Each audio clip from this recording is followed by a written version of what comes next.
Hey, Celtics fans, what's going on? We got a bunch of Celtics news and rumors to dive into on today's show. But before we do that, we're getting closer and closer to 9,000 subscribers, less than 500 away. So if you want more Celtics videos, as this team is red hot right now, by the way, we're also going to break that down. This is the time to subscribe. Let's grow this channel. The more subs we get, the more videos we will be able to do. So subscribe today for more Boston Celtics videos.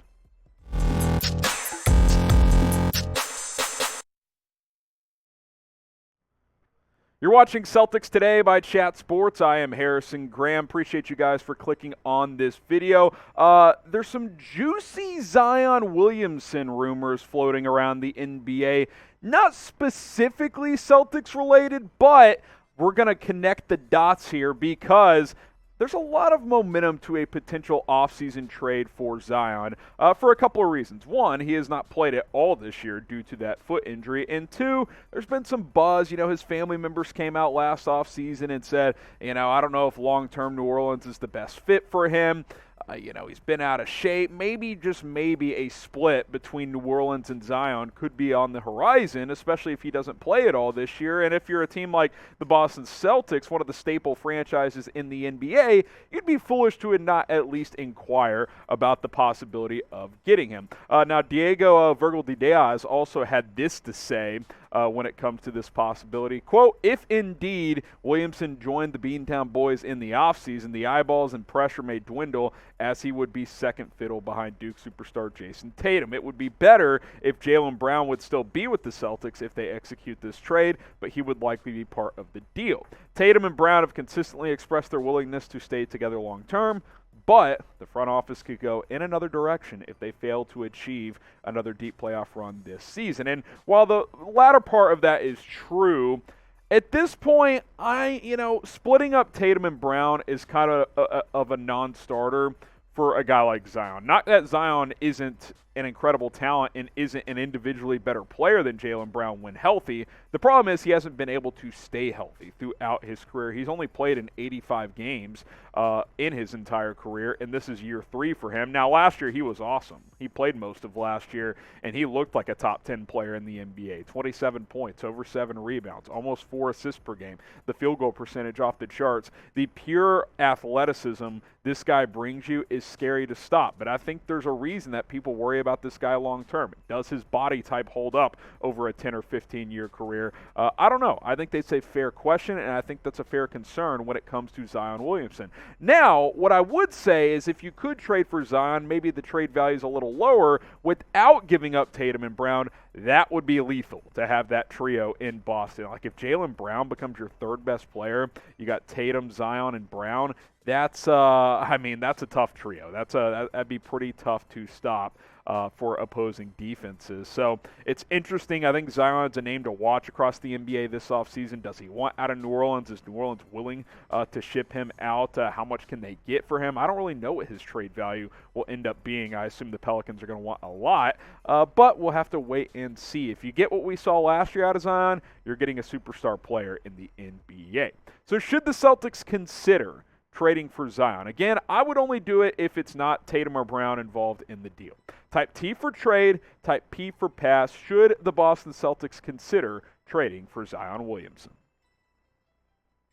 Let's talk about the hot streak the Celtics have been on. There's a lot of buzz as Boston could be a team that comes out of the East all of a sudden because the Eastern Conference is wide open, and Boston's been red hot for about a month or so now. Celtics currently sitting at 6th in the East, but the difference between 1 and 7 is just a couple of games, and we'll outline the standings here in just a moment. They've been on a heater. They've been playing really well. Kendrick Perkins recently said that while the ceiling of this team may not be that the ceiling of this team is there is no ceiling. It's very high, and that this team is playing really, really well. And we've talked about this for a couple of years. Like, you've got 2 young superstars. Why isn't it working? Well, maybe now it's starting to work. And you look at the betting odds right now. Vegas isn't still quite a believer just yet. They've got Boston as the 5th best odds in the East. But I will outline there, as more time goes on, do we trust Brooklyn? I don't know. Bucks obviously is defending champs. They deserve respect. Philadelphia is playing well with their new tandem. Miami's been good. But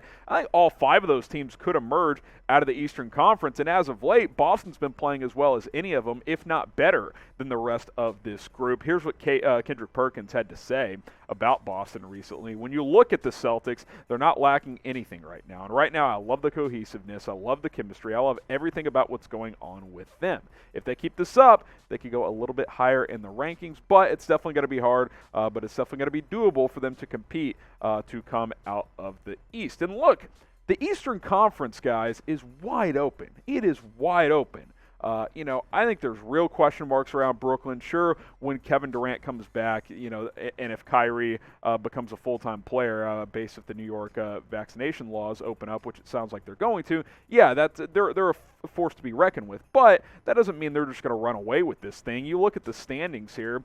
I mean, it's tight, guys. It's very, very tight. Miami at 41 wins, all the way down to Boston at 37 in 6th. I mean, you're talking about 4 and a half games in the standings being the difference there. That's not a massive difference. Boston could easily move up to being a 2 or 3 seed if they keep playing well in over the next couple of weeks and on into the month of April when the season finale will be in that second week of April. Plenty of time to still move up. If you could get up to that 3 seed, that would go a long way for Boston's chances of making a run in the playoffs. Now, will they make the finals? I don't know if I'm there yet, but I think it's certainly possible. Type Y for yes. Type in for no. Will the Boston Celtics make the NBA Finals? Make sure you hit that subscribe button. Quick reminder. Also, turn on those notifications after you do because, sometimes I get DMs, comments down in the comment section say, hey, I didn't even see this video when it first published. Well, after you subscribe, if you turn on that notification bell, which is right next to the subscribe button, you'll get notified every time we publish a video. So that helps you guys stay up to date with our content. So subscribe, hit that bell, and we'll continue to plug out more videos.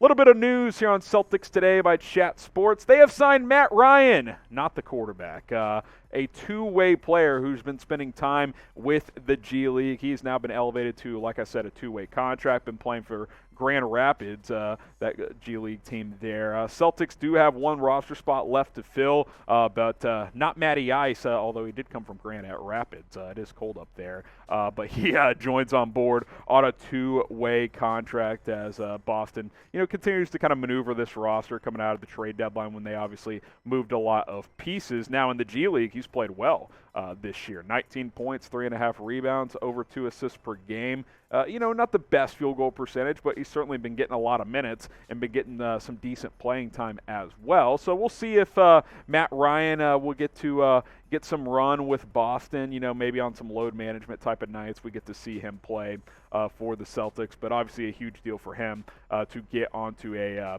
two-way contract, both financially and just for an opportunity to get some NBA run. 6'7", 215, like the frame, a decent talented wing there at a UT Chattanooga.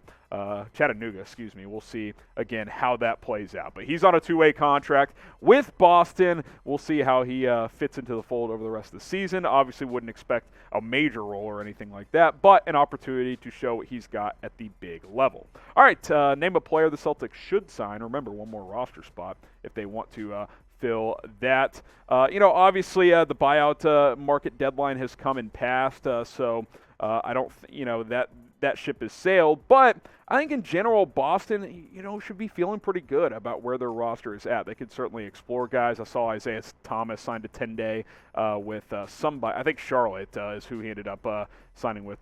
Producer Sam in my ear saying it was Charlotte. So, I know a lot of you Celtics fans would have loved to see that, but not going to go that route. One last reminder to subscribe to Celtics Today. Links below, youtube.com/CelticsTV. Whether it's myself, Chase Sr., anyone else at the Chat Sports team, we will have you guys covered with the latest Celtics news and rumors. Appreciate you guys for clicking on today's video. We'll see you next time here on the channel.